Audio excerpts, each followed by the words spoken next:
जय श्री राम। मेरा आज का ये वीडियो मकर राशि के जातकों के लिए बहुत ही ज़्यादा खास होने वाला है।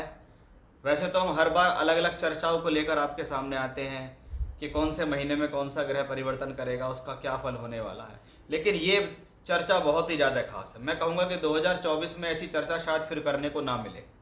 इस प्रकार का ग्रह गोचर शायद फिर दोबारा से ना आए।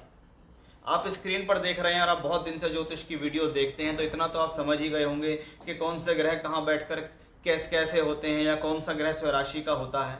बहुत मोटी परिभाषा में यदि हम कहें कि आज हम सिर्फ 5 ग्रहों के बारे में बात करने वाले हैं। सिर्फ ऐसे 5 ग्रह जो आपके जीवन में बहुत कुछ बहुत बेहतर देने में सक्षम है।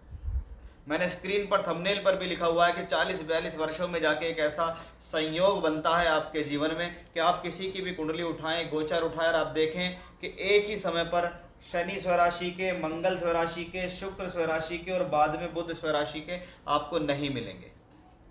मंगल शुक्र बुध मिल सकते हैं, शुक्र बुध मिल सकते हैं, लेकिन शनि उसके साथ नहीं मिलेंगे, और मिल जाएंगे तो गुरु उनके साथ उस राशि में नहीं मिलेंगे।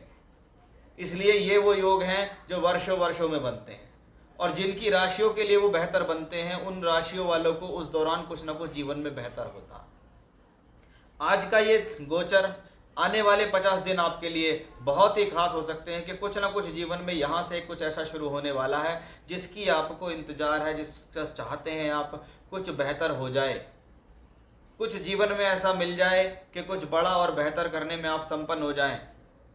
उसी के बारे में चर्चा है हमारी। सबसे पहली चर्चा शुरू होती है शनि से कि 7.5 चलते हुए भी शनि बेहतर होते चले जा रहे हैं। उसके पीछे रीज़न है कि शनि पहली बात अपनी ही राशि के अंदर अपने ही भाव में है। वही शनि यहाँ गुरु के नक्षत्र में है, यानी कक्षा जो है वो गुरु की कक्षा चल रही है, और गुरु की कक्षा है, गुरु है धन के कारक ग्रह, और धन के कारक ग्रहों की कक्षा साफ तौर पे ये बताती है कि ये जो शनि की स्थिति है ये पावरफुल है, क्योंकि शनि अब ना अस्त है, ना राहु केतु अक्ष पे है, ना दुष्प्रभाव है, किसी भी तरीके का कोई भी परेशानी शनि के भीतर नहीं है।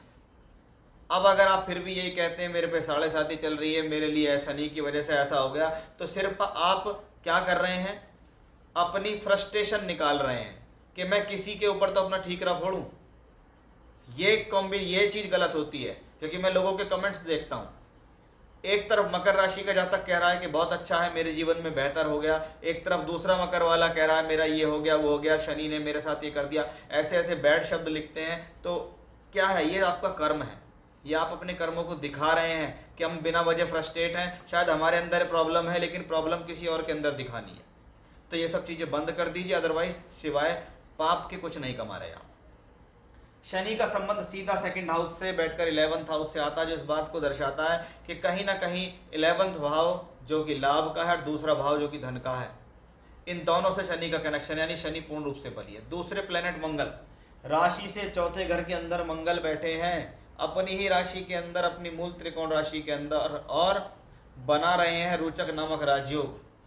तो ये मंगल बली हुए, भूमि जमीन जायदाद प्रॉपर्टी कंस्ट्रक्शन का वर्क है तो ये मंगल बली है, मशीनरी वर्क है, टूल्स है, इंजीनियरिंग वर्क्स है, मंगल बली है, भूमि से संबंधित काम है, मंगल बली है, कंस्ट्रक्शन है तो मंगल बली है, सेना है, मिलिट्री है, पुलिस है, स्पोर्ट्स है तो मंगल बली है। ऐसे कोई भी कामों में इन्वॉल्वमेंट आपकी है तो आपके लिए शुभ है, क्योंकि मंगल चतुर्थेश होकर चौथे घर के फल दे रहा है। चौथा घर जनता का भी है, तो जनता के सहयोग से जीवन में आगे बढ़ना।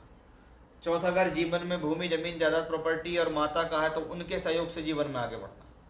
मंगल की दृष्टि आती है और मंगल होंगे यहाँ पर अग्नि तत्व की राशि में, तो थोड़ा सा क्या है, अपनी एनर्जी को बिना वजह जीवन साथी से लड़ने पर खर्च ना करें। दशम भाव पर पड़ रही दृष्टि कार्य क्षेत्र के लिए शुभ है, और 11th हाउस पर पड़ रही अपने ही भाव पे दृष्टि धन के लिए शुभ है। अब आप देखिए, धन का स्वामी भी यहाँ देख रहा है और शनि भी यही देख रहा है, यानी अगर कोई प्रमोशंस ड्यू हैं, अगर कोई लाभ आना बाकी है, अगर कोई पैसा अटका हुआ है और वो वापस नहीं आ रहा है, तो यहाँ से धन की कुंजी खुलेगी, क्योंकि शनि और मंगल दोनों का दोहरा गोचर लाभ स्थान पे है। अब आते हैं बाकी के 3 प्लेनेट। आप खुद देखिए कि 3 प्लेनेट, तीनों शुभ ग्रह कहाँ बैठे हैं, पंचम भाव में। पंचम भाव शिक्षा, विद्या, बुद्धि, संतान, लव, रिलेशनशिप्स का है, यानी ये तीनों चीज़ें बेहतर करेंगे ये तीनों शुभ ग्रह। क्योंकि अगर यही तीनों शुभ ग्रह केंद्र और त्रिकोण में बैठे, जैसे यहाँ त्रिकोण में बैठे हैं, तो ये कलानिधि योग बनाते हैं, यही सरस्वती योग बनाते हैं, यही लक्ष्मी नारायण योग बनाते हैं। तो वो तीनों कॉम्बिनेशंस आपको देखने के लिए मिलेंगे गुरु, शुक्र और बुध की वजह से, यानी पंचम भाव पूर्ण बली हुआ। और यहाँ क्या है, शुक्र स्वराशि के हैं, पहले शनि थे, मंगल है, फिर शुक्र है। अब 14 जून को तो बुध और 12 जून को शुक्र, दोनों प्लेनेट यहां से निकलकर 6th हाउस में आ जाते हैं। छठा घर जो संघर्षों का है, लेकिन वहां भी बन रहा है राजयोग, क्योंकि शुक्र आपके लिए योग कारक है और बुध भाग्येश है। आप देखिए तो ये कर्माधिपति धर्माधिपति राजयोग बनता है कि भाग्य और कर्म, धर्म और कर्म के स्वामी एक साथ बैठे हुए हैं, पंचम भाव में बैठे हुए हैं, योग कारक, इसलिए ये लक्ष्मी योग है, ये लक्ष्मी त्रिकोण राजयोग है। ये वो स्थितियां जीवन में होती है जिसको मैं कहता हूं भैया बार बार ऐसा समय नहीं आता, बार बार आपके जीवन में ऐसा समय नहीं आता है, बार बार आप अपने जीवन में इस तरीके के गोचर नहीं देख पाएंगे। और जब ऐसे गोचर आते हैं तो वो कुछ बड़ा देने में सक्षम है। मैं हमेशा से कहता हूं कि ये गोचर की वीडियो हम बनाते हैं, आपकी कुंडली अच्छी है, आपकी दशा अच्छी चल रही है और उस पर ऐसा गोचर आ जाए तो सोने पे सुहागा। कहते हैं ना, मैंने 20,000 की नौकरी कर रहा था, मुझे एकदम 40 की मिल गई। मैं लाख की नौकरी कर रहा था, मुझे 1.5 लाख की मिल गई। मेरा काम इतना बढ़िया था कि मुझे लाखों करोड़ों रुपए का फायदा या टेंडर मिल गया। तो वो कहाँ से होती हैं चीज़ें, ये गोचर की वजह से होती हैं कि आपकी कुंडली भी करेक्ट है, दशा भी ठीक चल रही है, फल भी है, दशा भी है, गोचर परफेक्ट है। कुंडली में दशा खराब चल रही है, गोचर परफेक्ट आ गया तो ना मान सम्मान हानि होगी और आपका गुजारा चलता रहेगा। ये इस गोचर की प्रधानता ही है। यानी कुल मिलाकर अगर देखें तो शायद इतना बेहतर समय आपके जीवन में कभी नहीं आएगा जो आपके लिए एजुकेशनली, प्रोफेशनली, धन के हिसाब से, मान सम्मान, कर्म कार्यक्षेत्र के हिसाब से बेहद खास, बेहद शुभ रहने वाला है। तो कुल मिलाकर मकर राशि के जातकों 2024 के ये 50 से 60 दिन शायद दोबारा नहीं आएंगे। जो भी काम कर रहे हैं, जिस भी क्षेत्र में कर रहे हैं, उस पर पूरा फोकस रखें, टारगेट रखें, उसी पे मेहनत रखें, डगमगाएं नहीं।